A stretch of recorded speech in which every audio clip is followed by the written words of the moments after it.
రాయబరేళ్లను రాహుల్ గాంధీకి తాకట్టు పెట్టినావు. మా ప్రజలందరినీ, మా యువకులందరినీ రాహుల్ గాంధీ దగ్గర తాకట్టు పెట్టి మా యువకులను ఇలా నట్టెడ ఉంచావు. కాబట్టి ఆనాటి నుండి ఈనాటి వరకు మేము ఎంతో కుమిలిపోయి ఈ రోజు నిర్ణయం తీసుకొని నీకు తగిన గుణపాఠం చెప్పాలి.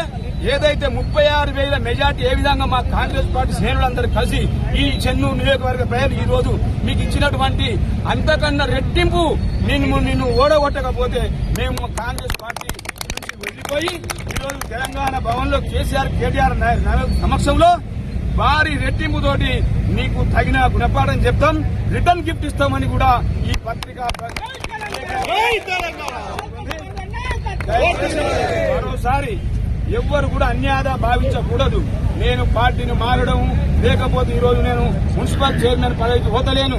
నా కార్యకర్తలకు, నన్ను నమ్ముకున్న కార్యకర్తలకు, కాంగ్రెస్ పార్టీ జెండా మోసి కార్యకర్తలకు ఇలా కౌన్సిలర్లు కావాలి, ఒక 8 మంది కావాలని నేను అప్పీల్ చేస్తే నువ్వు ఒక్క మనిషి కూడా ఇయ్యనని చెప్పినావు. కాబట్టి దయచేసి మీరు చెన్నూరు పట్టణ ప్రజలారా, అక్కలారా, చెల్లెలారా, తమ్ముళ్ళారా అందరూ కూడా ఆలోచించాలి. మా కార్యకర్తలు ఏ విధంగా అయితే ఈ రోజు భంగపడ్డారో వాళ్ళందరినీ భుజాన మీద వేసుకొని కాంగ్రెస్ పార్టీ నుండి వెళ్లిపోయి ఈ రోజు తెలంగాణ కేసీఆర్ గారి, సుమనన్న గారి నాయకత్వంలో ఈ రోజు తెలంగాణ జెండా, ఇలా మున్సిపల్ జెండా ఎగిరేస్తామని ఈ కాంగ్రెస్ కార్యకర్తలందరినీ ఈ రోజు